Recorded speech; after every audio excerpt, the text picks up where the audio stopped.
The auctioneer did not bother to look up when he read out her name. Lot 41, St. Aldhelm's, Weddenbury, deconsecrated, sold to the lady at the back for the sum of £1 and the assumption of all liabilities. There was laughter in the room. Not cruel exactly, but the comfortable laughter of people who believed they had watched someone make a mistake and were glad it was not them. A man in a wax jacket turned in his seat to get a look at her, and when he saw a woman of 41 in a gray coat that had seen better winters, sitting alone with her hands folded in her lap, he smiled the way you smile at a child who has bought a lame horse. Eleanor Hartley did not smile back. She signed the paper the clerk brought her, wrote the date in her small square hand, and paid her £1 with a coin she had set aside that morning for exactly this purpose. Then she gathered her bag and walked out into the wet Shropshire afternoon, and not one person in that room thought about her again until it was far too late. They should have asked why a woman would pay to inherit a ruin's debts. They should have asked what she knew about the building that the surveyor's report had not mentioned. But the men who ran the Weddenbury Parish Land Trust had spent 18 months trying to unload St. Aldhelm's, and they were so relieved to be rid of it that they never once wondered why the only bidder was the one woman in England who had been told in writing that she would never work in her profession again. That letter was folded in the inside pocket of Eleanor's coat. She had read it so many times the creases had gone soft as cloth. In light of the findings of the institution's disciplinary panel, your accreditation as a chartered structural engineer is hereby suspended and your name removed from the register. There was more. There was always more with men who needed to be sure. But that was the sentence that mattered, and she carried it against her chest the way other people carried a photograph of the dead. 14 months ago, Eleanor Hartley had been one of the 3 most respected heritage structural engineers in the country. She had been the woman they called when a cathedral began to lean, when a medieval roof started to open like a book, when something old and precious was quietly deciding to fall down and nobody could work out why. She read buildings the way other people read faces. She could stand in a nave and feel in the soles of her feet where the load was going wrong. And then there had been the matter of the Calderstone development, and the report she had refused to sign, and the very quiet, very expensive machinery that had turned to face her when she would not be moved. 14 months later she had no register, no firm, no reputation, and £1 less than she had woken up with. But she had St. Aldhelm's, and St. Aldhelm's had a bell tower. The church stood at the end of a lane that the maps had mostly forgotten, on a low rise above the river Wedden where the water ran brown and fast between banks of alder. It had been built, the guidebooks said, in the 14th century, extended in the 15th, and neglected in every century since.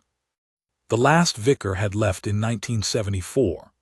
The last congregation had dwindled to 4 elderly women and a churchwarden with a bad hip, and when they too were gone, the diocese had deconsecrated it, stripped the silver, and handed the shell to a parish trust that did not want it either. Eleanor stood at the lychgate in the rain and looked at it for a long time. To the untrained eye it was simply a sad old building, its churchyard gone to nettles, its windows boarded, a blue tarpaulin lashed across one corner of the roof where the lead had been stolen. But Eleanor did not have an untrained eye, and she was not looking at the sadness of it. She was looking at the tower. It was a good tower, that was the first thing. 90 feet of coursed sandstone, square and honest, the sort of West Country work that had been built by men who expected it to outlast them by 500 years, and had been proved right. It had the offset buttressing you would expect, the string courses at the correct intervals, the small lancet openings to the ringing chamber, and the larger louvered openings above where the bells hung. All of it exactly as it should be. And that was the problem. Because Eleanor had spent an hour in the county archive the week before, and she had seen the tower drawn in a survey of 1841, and she had seen it drawn again in a faculty petition of 1888, and the tower in those drawings was not quite the tower in front of her. The proportions were wrong, not by much.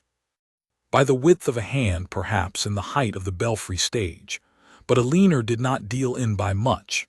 A building was a stack of decisions, each one bearing down on the last, and when the arithmetic of a wall stopped adding up, it was never because the wall had made a mistake. It was because someone had.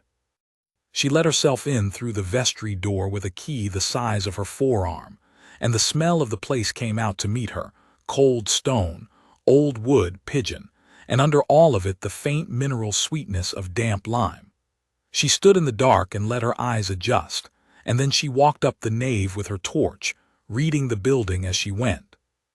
The nave was fine, tired but fine. The chancel arch had a lean of perhaps 2 degrees that had been there since the 17th century and would be there in the 27th. The roof was the roof of a poor parish that had done its best. None of it interested her. She walked to the base of the tower, to the low pointed doorway that led to the ringing chamber stair, and she put her hand flat against the stone beside it. Then she went very still. There is a thing that engineers who work with old buildings learn, though most of them never learn to say it aloud because it sounds like superstition, and their whole discipline is built on the rejection of superstition. It is this: a wall that has stood for 600 years has a kind of stillness to it, a settledness, the deep patience of something that finished arguing with gravity a long time ago. Eleanor knew that stillness better than she knew most people, and the wall beside the tower door did not have it. The wall beside the tower door was waiting. She spent the rest of that first day mapping it. She had brought her instruments. They had taken her register but not her tools, and she worked in the cold with the methodical patience that had once made her famous, taking readings, tapping, listening, pressing her ear to the stone like a doctor to a chest. By the time the light failed, she had established 3 things, and each one was more impossible than the last.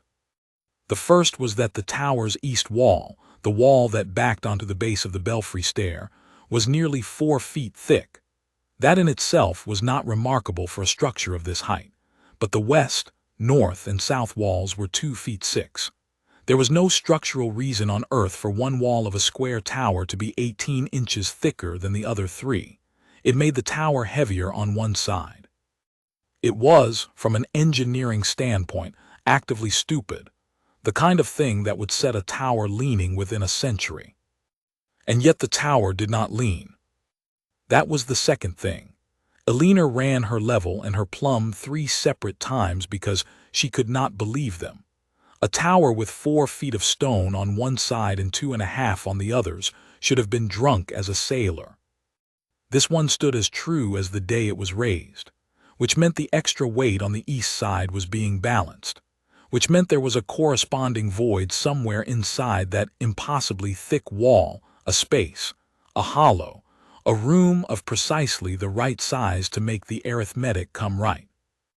Someone had built a hidden chamber into the wall of the tower, and then they had been clever enough and frightened enough to build the rest of the tower around it so that the very stones would conspire to keep it secret. A lean would have given it away. A crack would have given it away. So whoever had done this had solved the structural problem perfectly, hidden a room inside a wall, and made the building itself lie about it for 600 years. The third thing Eleanor established that day was the thing that kept her awake that night. In the caravan she had parked in the churchyard, listening to the rain drum on the roof. The hidden chamber was not 600 years old. The lime mortar in the thick east wall was different. Not much. A layman would never have seen it, but the aggregate was finer, the mix a shade grayer, the tooling of the joints a fraction more confident. It was the work of a later hand pretending to be an earlier one. And Eleanor, who had dated more old mortar than any woman alive, would have staked her lost accreditation on the guess that formed in the dark that first night. The chamber had been built and hidden sometime in the 19th century. Between the survey of 1841 and the petition of 1888. Someone had opened up the wall of a medieval tower, hollowed it, hidden something inside, and sealed it so well that 4 generations of surveyors had walked past it and felt nothing. And they had gone to that enormous, patient, expensive trouble for one reason only, because whatever was inside that wall was worth building a lie in stone to keep. Eleanor lay in the dark and thought about the letter in her coat, and the men who had written it, and the development at Calderstone that she had refused to certify as safe. She thought about how a lie, if it is built well enough and defended by enough money, can stand as true and unleaning as any tower, for as long as everyone agrees not to look at it. And she thought, I am very, very good at finding the void inside the wall. She slept in the end, and in the morning she began to take the tower apart. She did not, of course, take it apart with a hammer. Eleanor Hartley had never destroyed anything in her life. It was the entire reason the men at Calderstone had come to hate her. She took it apart the way she did everything, with patience and instruments and an absolute refusal to be hurried, and it was slow, and she had all the time in the world, because there was nobody left who expected anything of her at all. That was her great advantage, though she did not yet think of it that way. A disgraced woman in a churchyard is invisible. Nobody watches her. Nobody wonders. The postman brought her nothing. The village regarded her with the mild suspicion reserved for anyone who chooses to live in a ruin, and the men who had ended her career had forgot she existed the moment the ink dried.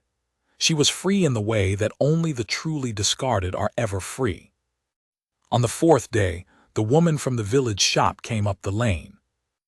Eleanor saw her from the top of the churchyard, a stout figure in a purple anorak picking her way through the nettles with a Tupperware box held before her like an offering. Eleanor came down to meet her, wiping the stone dust from her hands, and the 2 women regarded each other across the lychgate. You'll be the one that bought it, the woman said. For £1, it's all round the village. I'm Marjorie Bly. I keep the shop. She held out the box. Seed cake, you look like you're not eating. Eleanor Hartley, thank you.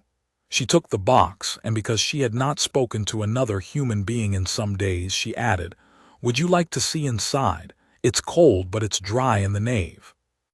Marjorie Bly, it turned out, had wanted to see inside St. Aldhelm's for 30 years. Her grandmother had been married there. Her mother had been christened there, and she had watched it locked and boarded through her whole adult life, and she followed Eleanor up the nave now, with the reverence of a woman entering a place she had been told her whole life she could not go. My gran used to say there was money in it, Marjorie said, running her hand along a pew end. The church, I mean. She said the Averys built the tower, and there was always talk of Avery money hidden somewhere. But that's just the sort of thing old women say about old churches, isn't it? Every village in England thinks there's treasure in the tower. Eleanor, who had been half listening, stopped. The Averys. The big family hereabouts, Averys of Wedenbury Court.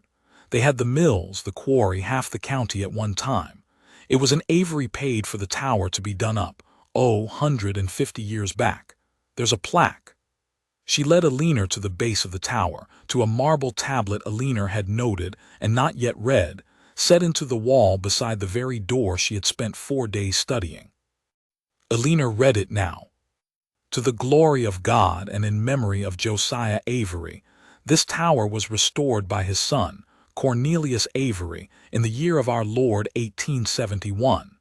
He built for the future. He built for the future. Eleanor stood before the plaque for a long moment. Behind that marble tablet, she now understood, and behind the 18 inches of impossibly good Victorian mortar, was the void she had been reading in her instruments for 4 days. Cornelius Avery, in 1871, had restored the tower. He had opened it up and hollowed the east wall, and hidden something inside, and set a marble plaque over the wound to tell the future, in words carved so plainly that no one had ever thought to read them twice, exactly what he had done. He built for the future. Marjorie, Eleanor said very quietly. What happened to the Averys? Oh, they're still going, still up at the court. Well, the court's a hotel now, spa and that, but the family kept the name and the land. Sir Roland Avery, Marjorie sniffed, in the way of a village woman who has opinions she is deciding whether to share with a stranger. Big man in the county, charity dinners, the hospital wing, his face in the paper, buying up half of Wedenbury again the way the old ones did. There's the new thing he's doing down by the river, the what do they call it, the riverside quarter, flats and shops, meant to be ever so grand. She said it, and something moved at the edge of Eleanor's attention, the way a shape moves at the edge of a survey when the numbers are not yet wrong but are thinking about it. The riverside quarter, Eleanor repeated, down by the Wedden. That's it, right where the old mills were. He's knocking it all down. My nephew's on the demolition. Marjorie shook her head. Progress, they call it, half the village against it. There's a woman been fighting it 2 years, the councillor, Mrs. Ockhaffer, but you can't fight the Averys. Never could, never will. She looked round the cold nave, at the boarded windows and the tarpaulin roof, at the ruin Eleanor had bought for £1. That's why they let this place go, I always thought.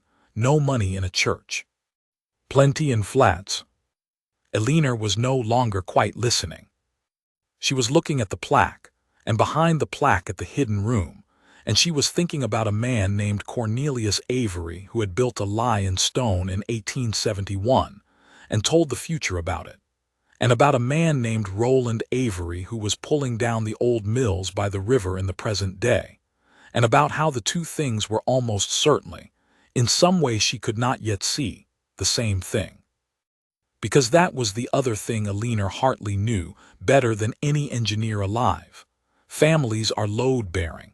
What one generation builds, the next stands upon, whether they know it or not. And a fortune, like a tower, remembers where its weight is hidden. Marjorie, she said, would you do something for me? Would you keep it to yourself that I'm looking at the tower? Let them go on thinking I bought a ruin and I'm mad. I take it as a great kindness. Marjorie Bly looked at her for a long moment. She was not a stupid woman, and she had lived in a village all her life, and she knew the difference between someone hiding a shame and someone laying a plan. You're not mad, she said. It was not a question. No, Eleanor said, I don't believe I am. And that tower's got something in it. Eleanor said nothing, which was answer enough. Marjorie nodded slowly and picked up her empty Tupperware and headed back toward the door. At the threshold she paused. My gran hated the Averys, she said conversationally to the cold air. Wouldn't say why. Just that they got what they had the wrong way and everyone knew it and no one could ever prove it. She settled her anorak on her shoulders. You want more seed cake, you come to the shop, and you find whatever's in that tower, Miss Hartley. She stepped out into the light. I'd dearly love to see the look on Roland Avery's face. Then she was gone down the nettled path, and Eleanor Hartley was alone again with the tower, and the plaque, and the void, and the first true thread of the thing she would spend the rest of the story pulling. The thread that ran from a hollow wall in 1871, down through the buried weight of a family fortune, to a river where powerful men were, at this very moment, pulling down the evidence. She turned back to the wall. She laid her palm against the cold marble, over the carved words he built for the future, and she felt, behind 18 inches of the finest deceit a frightened man could buy, the patient waiting dark of the room that had been kept for her. All right, Cornelius, she said softly, let's have a look at what you were so afraid of. And high above her, in the belfry where no bell had rung in 50 years, the wind moved through the louvers with a low sound almost like a note. The tower's first word, after a long silence, to the one person in the world who had finally come to listen. It took Eleanor 11 days to find the way in, and she found it the way she found everything, by refusing to believe the building when it lied to her. The plaque was the obvious door, and for exactly that reason she left it alone. Cornelius Avery had been a careful man. A careful man does not put the only entrance to his secret behind the one object in the tower that announces itself, that invites the hand that says here, this is where I hid it. The plaque was a decoy in the way that the whole thick wall was a decoy. It drew the eye and the suspicion to the one place a searcher would think to look, and a searcher who pried the marble loose would find behind it 18 inches of the best ashlar in Shropshire, and would conclude, defeated, that the old stories were only stories. Eleanor did not pry the marble loose. She went up the belfry stair instead, and she read the wall from the inside, ring by ring, the way you read the growth of a tree. The stair was a stone spiral, worn into shallow saucers by 600 years of feet, winding up the northeast corner of the tower into the dark. Eleanor climbed it slowly with her torch and her instruments, stopping at every third step to press her hand to the inner wall, the wall that hid the chamber. And on the 11th day, 31 steps up, at the level of the ringing chamber floor, her palm found the place where the tower stopped waiting and started holding its breath. There was a single tread, no different to the eye from any of the others, that did not ring true when she tapped it. Every other step gave back the flat dead thud of solid stone on solid earth. This one, when she rapped it with the brass end of her plum, gave back the faintest hollow answer, the sound of a stone that had a space beneath it. And when Eleanor knelt and ran her fingers around its edge, she found that the mortar in the joint was not mortar at all. It was lime putty, colored to match, packed by hand and never meant to set. 600 years of grit had disguised it. But it moved, a little, under the pressure of a knife. She worked at it for the better part of an hour, and then the tread pivoted rather, on an iron pin set into its inner edge, silent on a bed of tallow that some patient hand had greased in 1871, and that had not dried in a century and a half because it had been packed with lanolin, the grease of raw wool, which does not dry, and which a mill owner's son would have had by the cartload. Eleanor noted that detail with the part of her mind that never stopped working. Cornelius Avery had not hired this out. A man does not grease his own secret hinge with the private knowledge of his own trade unless he trusts no one else to know the hinge is there. Beneath the tread was a black square, and cold air came up out of it, and a smell of dust and iron and old paper. Eleanor lowered her torch into the dark and saw the top of a ladder, oak, pegged, still sound dropping down into the thickness of the wall. She did not go down at once. She was not a rash woman, and she had spent her whole career teaching younger engineers that the space you have not yet surveyed is the space that kills you.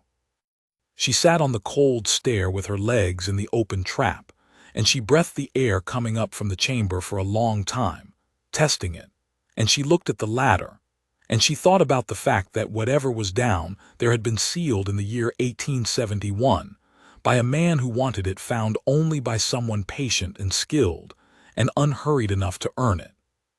He built for the future, the plaque said, and Eleanor understood now that the words were not vanity. They were an instruction.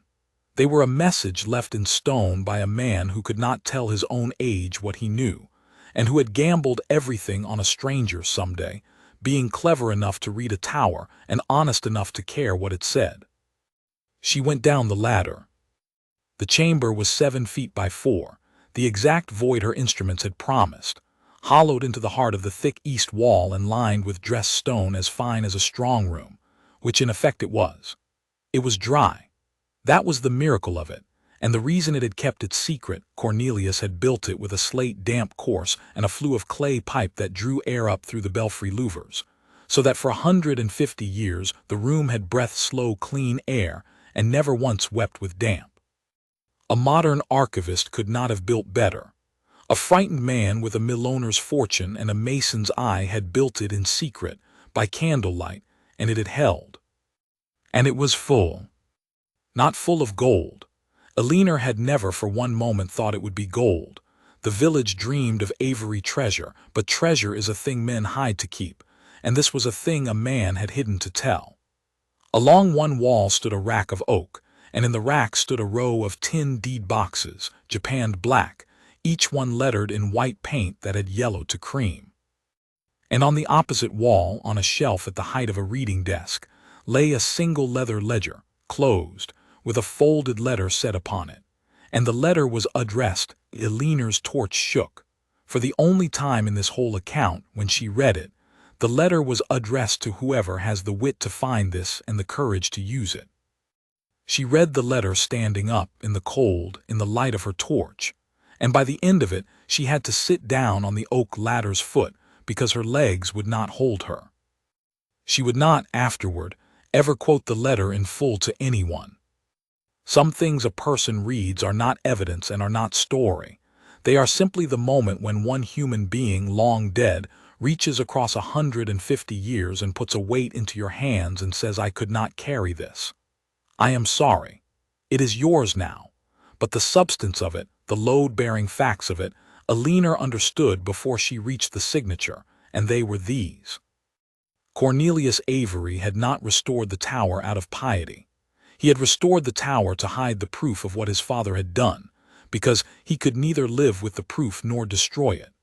Josiah Avery, the father, the founder, the man whose name was carved in glory on the plaque outside, had built the entire Avery fortune on a single act of documented, deliberate, murderous fraud. And the deed boxes in the rack held the documents, the whole of it, kept and ordered and cross-indexed by a son who had spent his life inside a lie, and could not bring himself either to confess it or to let it die unconfessed. Eleanor opened the boxes one by one, through that first long night, and the shape of the thing rose up out of the tin, and the yellowed paper like a drowned building surfacing in a drained reservoir. It had begun with the quarry.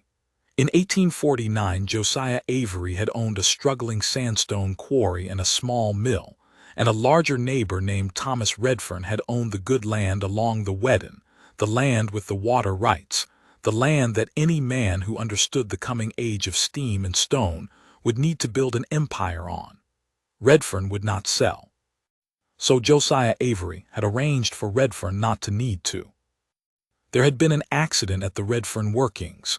A gallery flooded, 11 men drowned, Thomas Redfern among them. It had been recorded as a tragedy, an act of God, the river breaking through an old working. And the boxes in the tower held the true account of it, the surveyor's original report, showing that the gallery had been sound, the second, forged report that had replaced it, showing the workings as unsafe and Redfern as negligent, the receipts, in Josiah Avery's own hand, for the payments made to the mine captain who had opened the sluice, and to the coroner who had returned the verdict, and to the man who had drawn the false survey.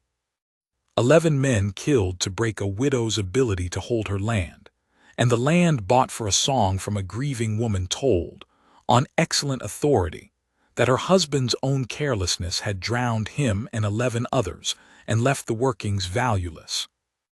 The Avery fortune, the mills, the quarry, the court, the county seat, the charity dinners, the hospital wing, the whole 170-year edifice of Avery wealth and Avery respectability, stood on 11 drowned men and a forged survey.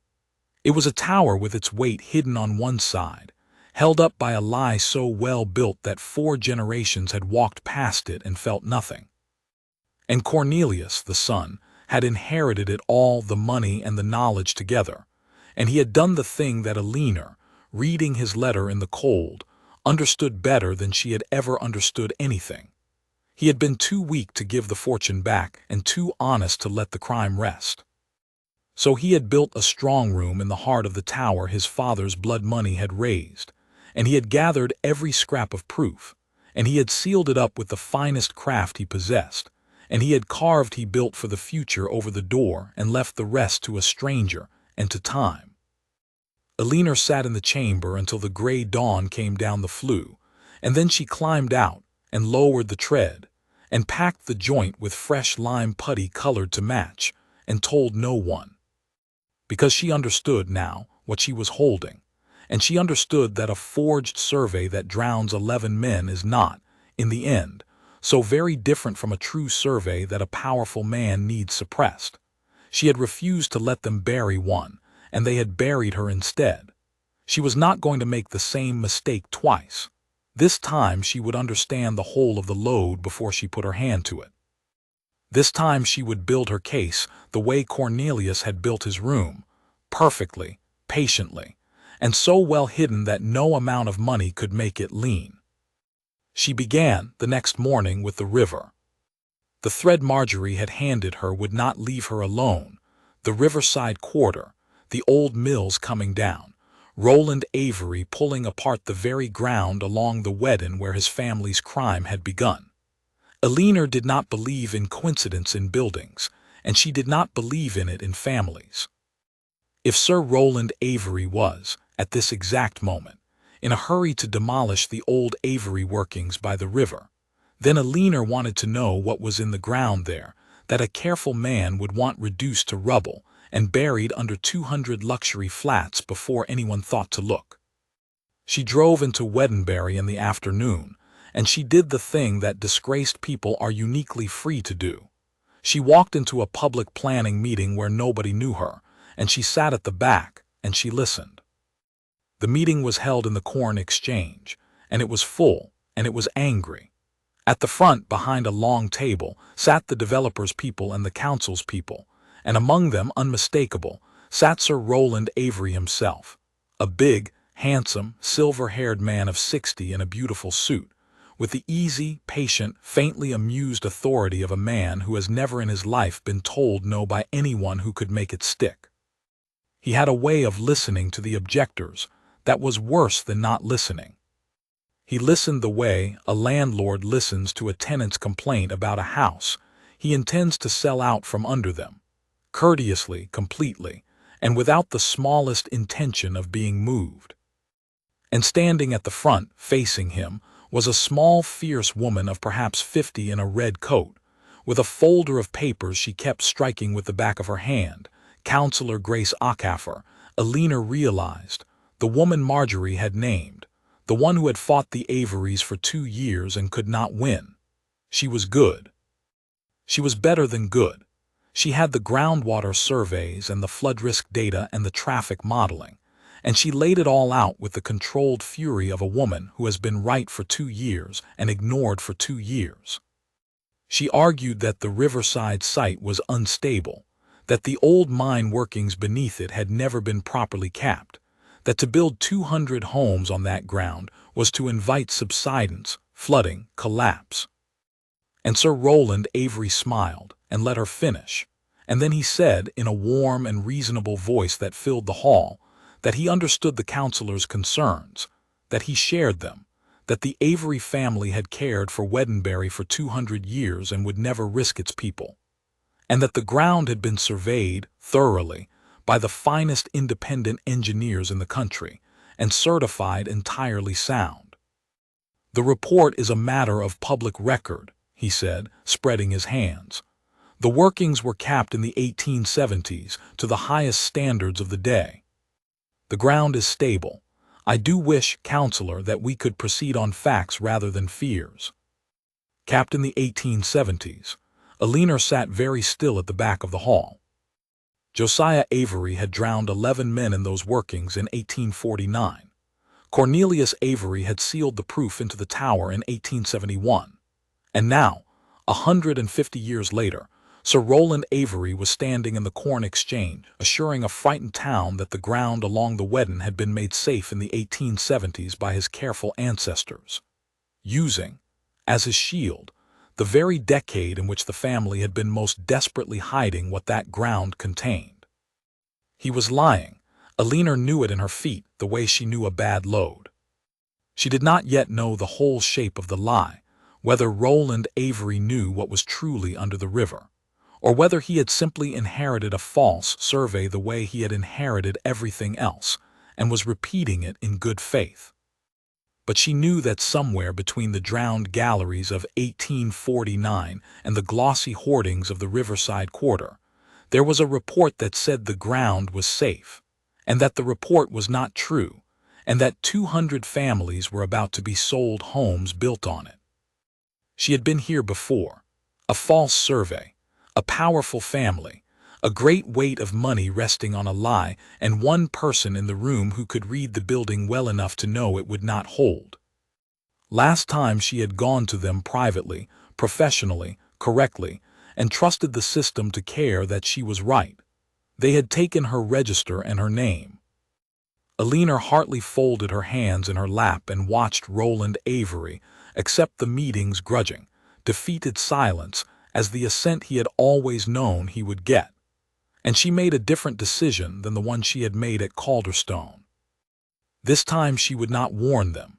This time she would let the powerful man go on being certain, go on building, go on standing in public and staking his name and his family's honor on the soundness of that ground, until the weight of his own confidence was so great that, when the truth came out, it would bring the whole tower down. She had a strong room full of 150-year-old murder. She had a river full of a present-day lie. And she had, at last, understood the single most important thing about the man she was going to destroy. Roland Avery believed the ground was safe. He had built his entire enormous confidence on a survey he had never once thought to doubt. Cornelius had left the proof for someone with the wit to find it and the courage to use it. Eleanor rose and slipped out of the back of the hall into the evening, unnoticed, unremembered, a woman in a gray coat that no one in that room would have been able to describe 5 minutes later. For the first time in 14 months, she was not afraid. The difficulty with 150-year-old truth is that it does not, by itself, stop a bulldozer. Eleanor understood this the way she understood everything structurally. She had in the tower the complete documented proof of a Victorian murder for land. It was extraordinary. It was, to a historian, priceless. And it was, to the 200 families about to buy flats on unstable ground, worth precisely nothing, because a coroner's fraud in 1849 does not appear on a modern soil report, and no planning committee in England adjourns a development to hear about drowned men from the reign of Victoria. The past, on its own, is inadmissible. She needed to make it structural. She needed to build a bridge from what Josiah Avery had done to what Roland Avery was doing, strong enough to carry the weight of a courtroom, and she needed every span of it to be something a hostile engineer could stand on and fail to break. So she did not go to the newspapers with a story about a secret room. A secret room is a fairy tale, and fairy tales get a woman with no register and a ruined reputation dismissed as exactly the fantasist the institution had already declared her to be. She went instead to the one thing in the whole affair that was both ancient and present, both Cornelius's crime and Roland's, the ground. Because the old workings were the hinge.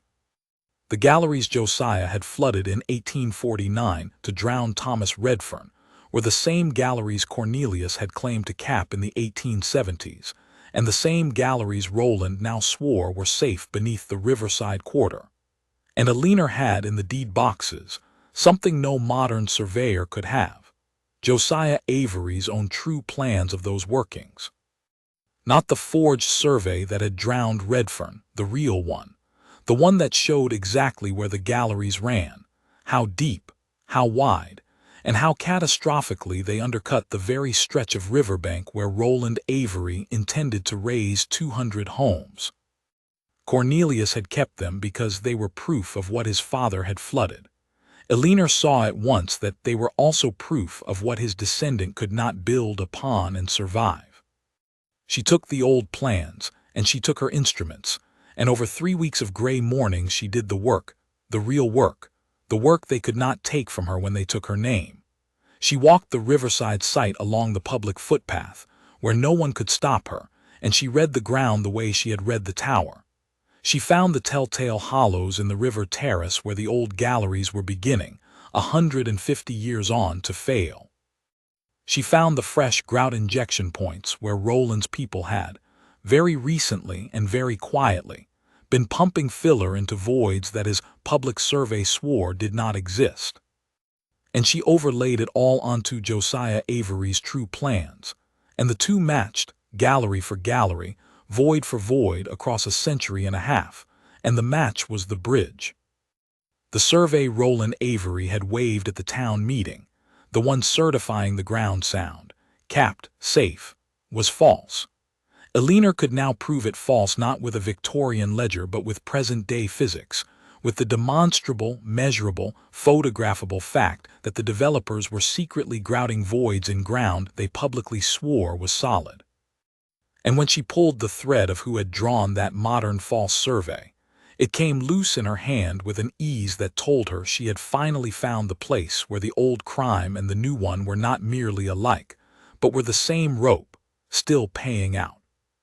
The independent engineering report that Roland Avery had staked his name on had been produced by a firm called Marchbanks Geotechnical.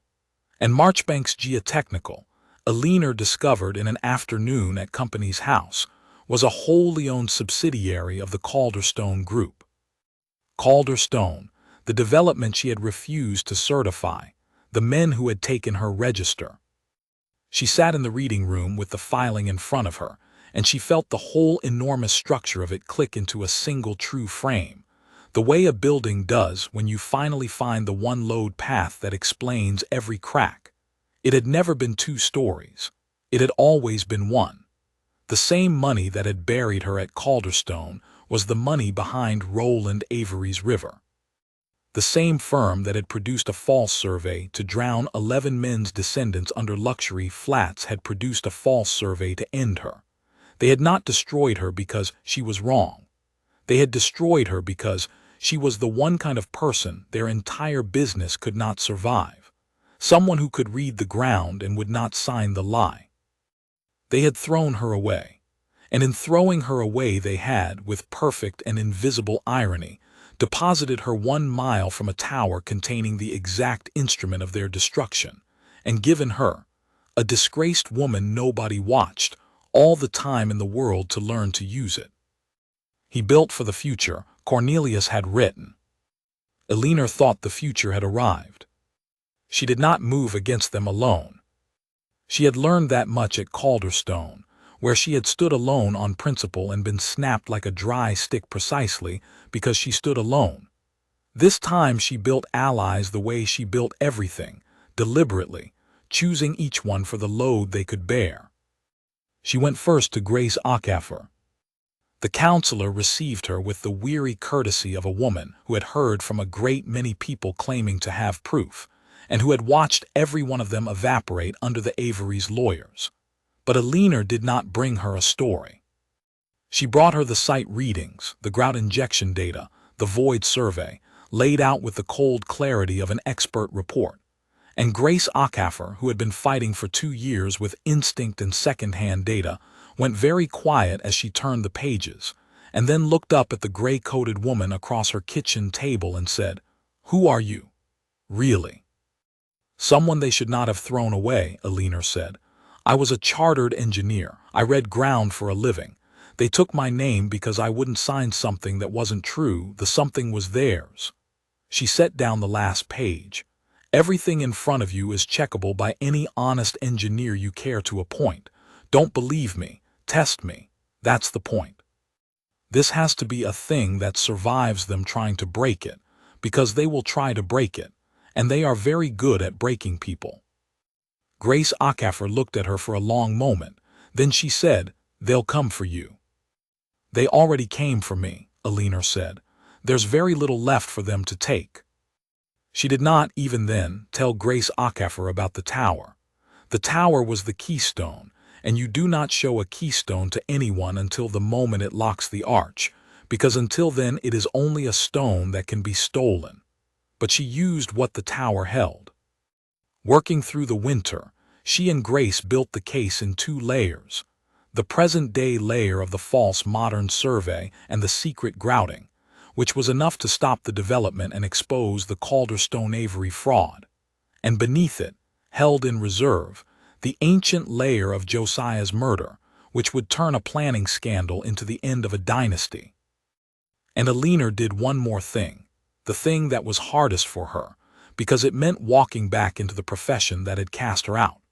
She wrote to the one man at the institution who had voted, alone, against her removal, a retired forensic engineer named Professor Aldous Finch, who had said at her hearing that the panel was making a decision it would live to regret and had been outvoted and ignored.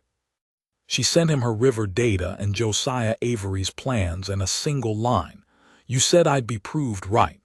I'd like to give you the chance to have been correct." Professor Finch drove up from Bath in a car older than some of the panel members who had condemned her, and he spent 2 days on the Riverside site with his own instruments.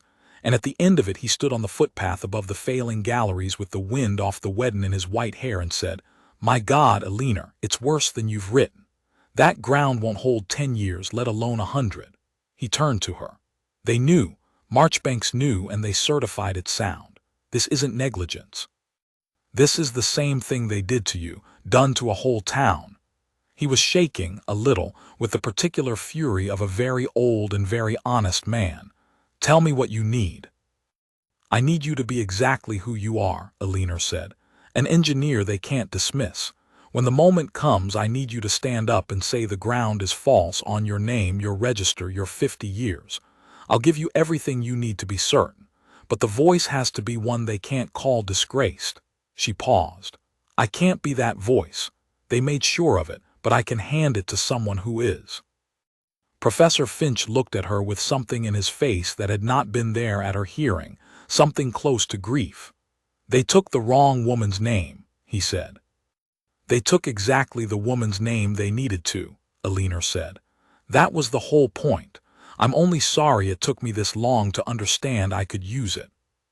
The showdown came, as Eleanor had planned it, at the moment of Roland Avery's greatest confidence.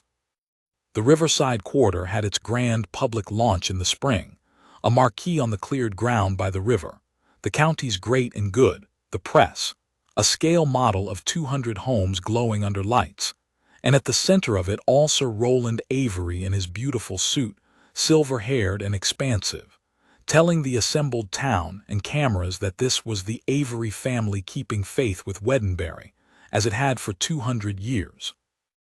Building for the future on ground made sound by generations of Avery care. Building for the future. He said it, and he did not know he was quoting his own great-great-grandfather's confession. And Eleanor, at the back of the marquee in her gray coat, closed her eyes for a moment at the terrible symmetry of it. Then Grace Ackeffer stood up, in her red coat, with the press assembled and the cameras running, and she asked Sir Roland Avery whether he would confirm, on the record, that the Marchbanks geotechnical survey certifying the ground as sound was accurate and complete.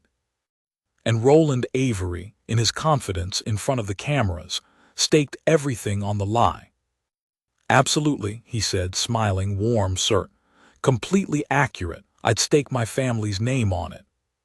"You already have," Grace Ackeffer said, and sat down, and Professor Aldous Finch stood up. What followed took 40 minutes, and it was, everyone agreed afterward, the most quietly devastating thing any of them had ever watched. Finch did not shout. He laid out the physics. He laid out the secret grouting of voids the survey swore did not exist, with photographs, with dates, with the developer's own contractors' invoices that Grace's people had obtained. He laid out that Marchbanks Geotechnical was owned by the Calderstone Group, the quarter's true backer, so that the independent survey had been produced by the developer certifying its own ground. And then, when Roland Avery's lawyers were on their feet and the launch was collapsing into uproar, Finch said the thing that turned a scandal into an earthquake. "And I am obliged to add," he said, "that the instability of this ground is not new and was not unknown to the Avery family. The galleries beneath us are the old Avery workings. Their true extent has been documented since 1849. I have seen the original survey, the real one, and it shows precisely the voids that Marchbanks Geotechnical has certified do not exist." He looked then directly at Roland Avery. "Your family has known this ground was hollow for 174 years, Sir Roland. The only question that remains is how they came to know it, and I believe there is a person here who can answer that." And every camera, every eye in the marquee, turned to the back, where a woman in a gray coat had risen to her feet. Eleanor Hartley walked to the front through a silence you could have stood a ladder in. She was not introduced. She did not need to be.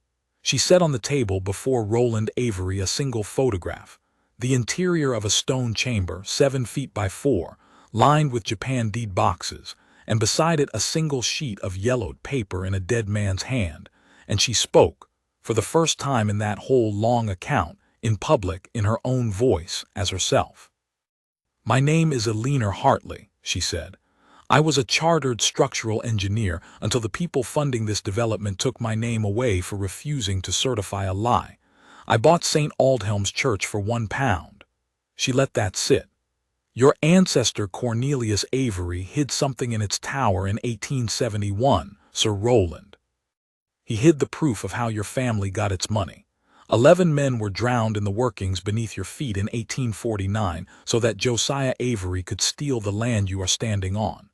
Cornelius could not live with it and could not give it back, so he sealed the proof in stone and left it for someone with the wit to find it and the courage to use it." She placed her hand flat on the table, over the photograph, the way she had placed it over the plaque a season before. "I found it. And the same ground your family drowned men to steal is the ground you have just staked your name on being sound. It is not sound. It was never sound. Your family has always known exactly how hollow it is." She straightened. "You should not have taken my register, Sir Roland," she said. "I read buildings for a living. And I have never in my life met a lie built so well that it wouldn't eventually fall down, if you were only patient enough to let it carry its own weight. The rest of it belongs to the record now, and the record is public, so this account need not dwell on it. The Riverside Quarter was stopped that night and never built. The ground was independently surveyed by 3 separate firms and condemned by all 3. The Calderstone Group's ownership of Marchbanks Geotechnical, and the pattern of self-certified false surveys stretching back years, brought a fraud investigation that swallowed the firm entire, and with it, reopened the case of a heritage engineer named Eleanor Hartley who had been struck off for refusing to sign one of them. Her register was restored with a public apology. She has said dryly that the apology was carved in less durable stone than her removal. Professor Finch lived to have been correct loudly for 2 more years, which he enjoyed enormously. The Avery documents went to the county archive and then to a court, and while a coroner's fraud of 1849 cannot hang a man who has been dead since 1868, it can undo a fortune built upon it. The descendants of Thomas Redfern, traced through 3 generations to a bus driver in Wolverhampton who had never heard the name Avery, received a settlement that made the newspapers. Sir Roland Avery, who may or may not have known the full truth of what lay under the river. Eleanor was always careful to say she did not know, and would not pretend to lost the name he had staked, which was, in the end, the only thing his whole life had been built to protect. And St. Aldhelm's, Wedenbury, deconsecrated, bought for £1, still stands at the end of its forgotten lane above the brown fast water of the Weden. Eleanor Hartley lives there still. She repaired the roof herself. She opened the tower to the public 1 day a year, and Marjorie Bly runs the tea urn, and the seed cake sells out by noon. The hidden chamber she left exactly as it was, empty now, the deed boxes gone to the archive, the oak ladder still sound. But she made one change.